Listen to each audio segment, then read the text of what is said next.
मेरे प्यारे छात्रों, सृजन क्लासेस के इस YouTube चैनल पर आप सभी का बहुत बहुत स्वागत है। हम लोग श्वसन तंत्र के पिछले वीडियो लेक्चर में श्वसन तंत्र के चित्र के बारे में पढ़ा था और उनसे संबंधित विभिन्न पदों पर साथ ही साथ उनके कार्य विधि पर डिस्कस किया था। आज हम लोग उनके विभिन्न भाग पर, श्वसन तंत्र के विभिन्न भाग पर नोट्स दे रहे हैं और उस पर डिस्कस कर रहे हैं। तो स्टार्ट करते हैं। श्वसन तंत्र के जो विभिन्न भाग होते हैं उसमें से पहला भाग है नासा गुहा, नेसल कैविटी। नासा गुहा या फिर नेसल कैविटी। देखिए, ये जो नाक का आपका दो छिद्र है, यह छिद्र आगे जा करके एक गुहा में खुलता है, एक बड़े क्षेत्र में खुलता है। नाक जो है श्वसन तंत्र का प्रारंभिक भाग है। नाक के दोनों छिद्र पीछे जाकर एक चौड़े क्षेत्र में खुलता है। यही हुआ चौड़ा क्षेत्र, जहां दोनों नाक का छिद्र जो है आपस में मिल जाता है। तो जहां खुलता है उसे ही क्या कहते हैं? नासा गुहा कहते हैं। देखिए, नासा गुहा का जो आंतरिक भित्ति है, यानी उसके आंतरिक क्षेत्र में श्लेष्मा ग्रंथि पाई जाती है। कौन सी ग्रंथि? श्लेष्मा ग्रंथि पाई जाती है, जो गीली होती है। और इसलिए वो क्या करती है कि जब हम सांस लेते हैं तो सांस के साथ जो वायु के धूलकण चले जाते हैं या फिर उसके साथ जो जीवाणु चले जाते हैं, वह इस म्यूकस यानी श्लेष्मा ग्रंथि में चिपक जाता है। क्या होता है? चिपक जाता है। इसका मतलब जो है धूलकण हो या जीवाणु हो, उसको शरीर के अंदर नहीं जाने दिया जाता, उसको यहाँ पर ही रोक लिया जाता है। सबसे पहला बात तो नाक में जो आप दोनों छिद्र में बाल देखते हो, तो वही चीज सबसे पहला काम वही करता है। वह जो है कोशिश ये करता है कि उससे जितना हो सके वह छना हुआ वायु को ही वह अंदर भेजे। वहां पर भी यदि छना हुआ वायु नहीं जा पाता है, उसके साथ धूलकण या फिर जीवाणु रह जाते हैं, तो वह वहां पर जाकर के श्लेष्मा नामक ग्रंथि में चिपक जाती है। ठीक है, चलिए। तो जब हम सांस लेते हैं तो वायु में उपस्थित धूलकण या जीवाणु इनसे चिपक जाते हैं। नाक के छिद्रों में पाए जाने वाला बाल भी हवा को छानने का कार्य करता है। इस पर हम डिस्कस कर चुके हैं, सिर्फ ये नोट्स है। अगला पार्ट है फेरिंग्स। नासा गुहा के आगे घुमावदार रास्ते को फेरिंग्स या फिर ग्रसनी कहते हैं। मतलब वह जैसे ही यहाँ से जैसे वह अंदर की तरफ घूमता है, घुमाव शुरू होता है, तो उस घुमावदार रास्ते को हम लोग क्या कहते हैं? फेरिंग्स या फिर ग्रसनी कहते हैं। जैसे उस ग्रसनी में क्या होता है, जब हम लोग भोजन करते हैं या फिर सांस लेते हैं, दोनों के लिए वह कॉमन क्षेत्र होता है। यानी श्वसन भी और साथ ही साथ भोजन भी, दोनों जो है वहां पर जाता है ग्रसनी। ये क्षेत्र हुआ। आज जो करते हैं ग्रास यानी पानी पीते हैं, जिसे होकर के निकलता है, वो हो गया श्वसन। जहां पर श्वसन रहे, चाहे वह खाद्य पदार्थ रहे, दोनों के लिए सेम मार्ग हो जाता है। तो वो होता है क्या? फेरिंग्स, जिसको हम लोग ग्रसनी भी कहते हैं। ग्रसनी एक छिद्र द्वारा श्वसन नली में खुलता है। इसे ग्लॉटिस कहते हैं। वही जो छिद्र है जिससे खुलता है उसको ग्लॉटिस कहते हैं। यह छिद्र एक कपाट के द्वारा या ढक्कन के द्वारा ढका रहता है, जिसको एपिग्लॉटिस कहते हैं। आपको बताए थे एपिग्लॉटिस का क्या काम होता है कि जब हम लोग भोजन करते हैं तो भोजन के कण श्वसन नली में नहीं जा पाए, इसीलिए एपिग्लॉटिस नाम का ढक्कन लगा रहता है। जैसे भोजन उधर से होकर गुजरता है, एपिग्लॉटिस का ढक्कन क्या होता है? बंद होता है, जिससे भोजन जो है श्वसन नली में नहीं जा पाए। तो यह श्वास नली में भोजन को जाने से रोकता है। ठीक है, आगे आते हैं फेरिंग्स के बाद लैरिंग्स पर। लैरिंग्स, जिसको स्वर तंत्र भी कहते हैं। तो फेरिंग्स के आगे की ओर बढ़ने पर वायु मार्ग सीधा हो जाता है। मतलब फेरिंग्स के जस्ट अगला भाग जो है उसमें वायु मार्ग सीधा हो जाता है। यहाँ से श्वास नली के पहले तक का क्षेत्र लैरिंग्स कहलाता है। लैरिंग्स में दो स्वर तंतु पाए जाते हैं, जिनके कंपन से आवाज उत्पन्न होता है। मतलब यदि ये कहा जाए कि हमारे शरीर में जो, हमारे शरीर से जो आवाज निकलती है, हमारे मुंह से जो आवाज निकलता है, उसके लिए मुख्य रूप से जिम्मेवार कौन है या वह कहाँ से उत्पन्न होता है? तो वो लैरिंग्स से उत्पन्न होता है, इसलिए इसको हिंदी में स्वर तंत्र भी कहते हैं। ठीक है, चलिए आगे आते हैं। श्वास नली या फिर ट्रैकिया। श्वास नली या ट्रैकिया। तो जस्ट लैरिंग्स के अगला भाग में होता है यह एक लंबी चौड़ी एवं उपास्थि की बनी हुई नासिका होती है, नलिका होती है, जो लैरिंग्स के आगे भाग में खुलती है। समझ गए बात को? चलिए इसका एक स्क्रीनशॉट ले लीजिए। चलिए ठीक है, इसको मिटाते हैं।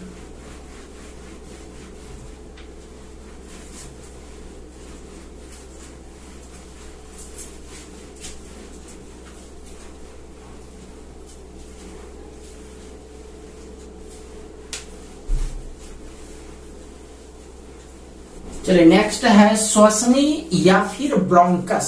श्वसनी या फिर ब्रोंकस। तो ब्रोंकस आप लोग को याद होगा कि जो नलिका होता है, श्वसन नलिका होता है, वह आगे चल करके वाय आकार का जो है वह दो भाग में बढ़ जाता है। उल्टा हुआ ये वाय कैसे हुआ? उल्टा हुआ ऐसे, इस तरह से ये नलिका है, श्वसन नली, यह जो है दो भाग में बढ़ जाता है और प्रत्येक भाग को क्या कहते हैं? ब्रोंकस कहते हैं। वही है कि श्वास नली या ट्रेकिया के आगे का भाग ब्रोंकस कहलाता है। श्वास नली आगे जाकर के उल्टे वाय आकार के दो शाखाओं में बढ़ जाती है और प्रत्येक शाखा ब्रोंकस कहलाती है। आप लोग जो पिछला वीडियो नहीं देखे हैं उसको अच्छा से देख लीजिएगा, वहां पर चित्र पर हमने सब चीज का वर्णन किया है। यहाँ पर तो एक नोट्स के तरह है ये। नेक्स्ट पॉइंट है फेफड़ा, लंग्स। तो फेफड़ा जो ये वाय आकार का दोनों भाग होता है, ये भाग यह जो है जहां प्रवेश करता है वह क्या है? फेफड़ा होता है। तो दोनों जो है ब्रोंकस वो दो अलग अलग फेफड़े में प्रवेश करती है। तो दोनों ब्रोंकस एक एक फेफड़ा से लगा हुआ होता है। प्रत्येक फेफड़ा दोहरी झिल्ली से घिरा हुआ रहता है। ये जो फेफड़ा होता है, ये जैसे ब्रोंकस हो गया, ये फेफड़ा हो गया, यह एक झिल्ली से घिरा हुआ रहता है। तो इस झिल्ली को जिससे वह घिरा होता है, इसको हम लोग पल्मोनरी झिल्ली कहते हैं। क्या कहते हैं? पल्मोनरी झिल्ली। और ये जो ब्रोंकस है, यह ब्रोंकस आगे जो है बहुत सारी शाखाओं में बढ़ जाता है और प्रत्येक शाखा को हम लोग कहते हैं ब्रोंकीओल। क्या कहते हैं? ब्रोंकीओल। तो यह जो है जब ब्रोंकस फेफड़े के अंदर पहुंचता है तो वह छोटे छोटे अनेक शाखाओं में विभक्त हो जाती है। प्रत्येक शाखा को ब्रोंकीओल कहते हैं, ब्रोंकीओल कहते हैं।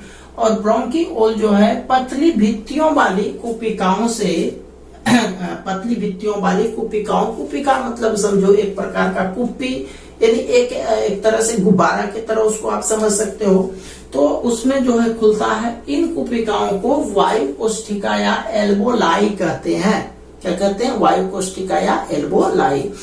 हम लोग जब सांस लेते हैं तो वह जो श्वसन वायु होता है वह उसी एल्बोलाई में भर जाता है, जिसके कारण वह फूल जाता है।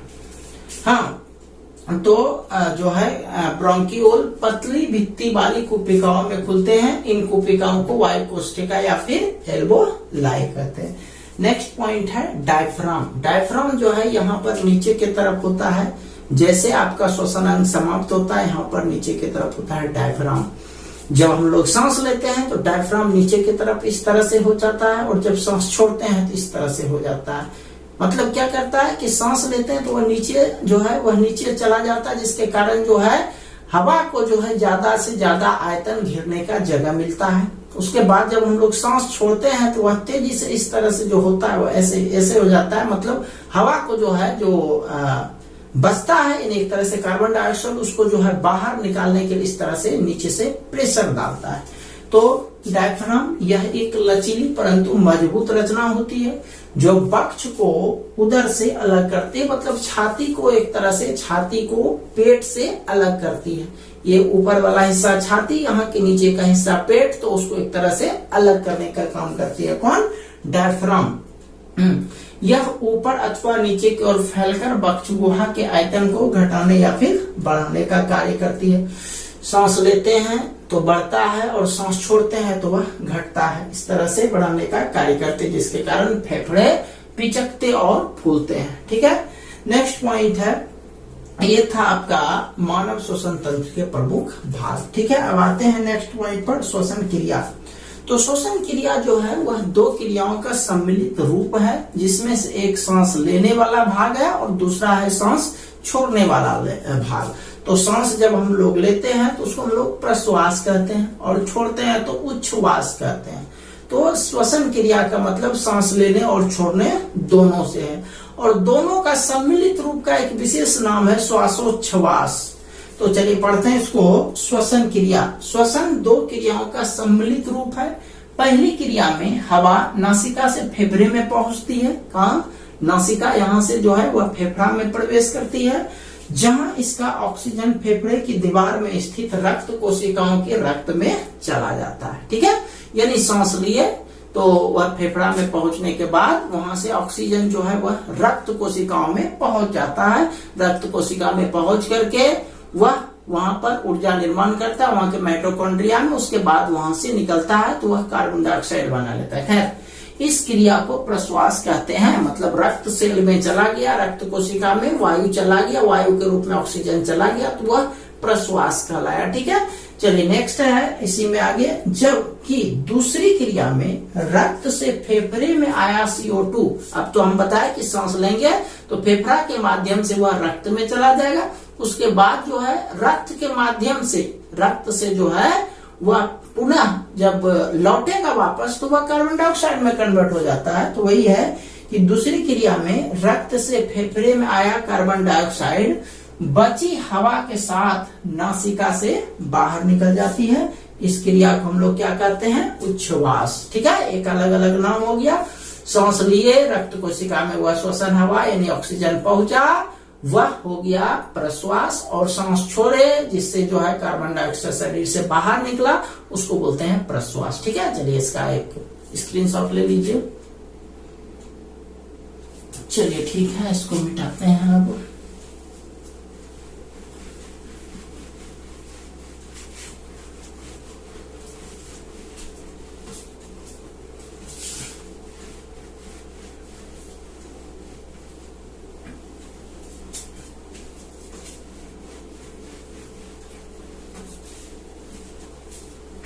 चलते हैं अब इस चैप्टर के क्वेश्चन आंसर पर, कुछ इंपॉर्टेंट क्वेश्चन और उसके आंसर।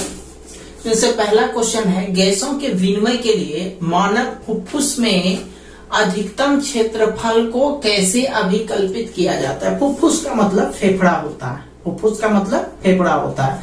आपको संरचना में हम बता चुके हैं कि जब हम लोग सांस लेते हैं तो सांस जो है जैसे ही वह फुफ्फुस में पहुंचता है तो फुफ्फुस में बहुत सारी कुपिकाएं होती हैं। तो कुपिकाएं जो है वह श्वसन गैस को अपने अंदर भर लेती है, जिसके अंदर वह फूल जाता है। फूल यानी फैल जाता है। जैसे हम सांस लिए तो यह फैल जाता है। तो यह जो है कुपिका के कारण ही, मुख्य रूप से यह कुपिका के कारण ही यह अपने अधिकतम क्षेत्रफल को अभिकल्पित कर लिया जाता है। क्योंकि आप सोचिए कि ये जो कुपिकाएं होती है, कुपिकाओं का अधिकतम क्षेत्रफल 80 वर्ग मीटर के बराबर होता है। 80 वर्ग मीटर। आप उसका इस तरह से अनुमान लगा सकते हैं कि यह जो आप बोर्ड देख रहे हैं यह मुश्किल से 5 मीटर होंगे। तो उस हिसाब से 5 मीटर 16 मीटर लंबा, 5 मीटर चौड़ा, 16×85। आप सोचिए कि कितना ज्यादा दूर तक यह फैल सकता है, कितना ज्यादा। जबकि मानव शरीर का आकार कितना छोटा होता है, लेकिन यह जो है कितना दूर तक फैल सकता है, ये कुपिका है। तो फैलने का मुख्य श्रेय जो है वह कुपिका को ही जाता है। उसी के कारण जो है यह हमारा शरीर जो है वह मतलब फैल सकता है अधिकतम क्षेत्रफल को। तो यही कह रहा है कि मानव फुफ्फुस मतलब फेफड़ा में अनगिनत कुपिकाएं होती हैं। इसका सम्मिलित क्षेत्रफल 80 वर्ग मीटर के बराबर होता है। अतः इन कुपिकाओं की ही अभिकल्पना है कि हमारे शरीर का क्षेत्रफल अधिकतम हो जाता है। ठीक है, दूसरा क्वेश्चन है, मनुष्य में CO2 एवं ऑक्सीजन का परिवहन कैसे होता है? ये तो हम एक्सप्लेन कर चुके हैं कि जब हम लोग ऑक्सीजन को ग्रहण करते हैं तो ऑक्सीजन जो है वह फेफड़ा में पहुंचता है। तो फेफड़ा में जो कुपिका होती है वहां कुपिका में पहुंचता है। फिर वहां कुपिका के द्वारा वह रक्त कोशिका में पहुंचता है। तो रक्त में जो है, रक्त में पहले से हीमोग्लोबिन मौजूद होता है, हीमोग्लोबिन के कारण ही रक्त का रंग लाल होता है।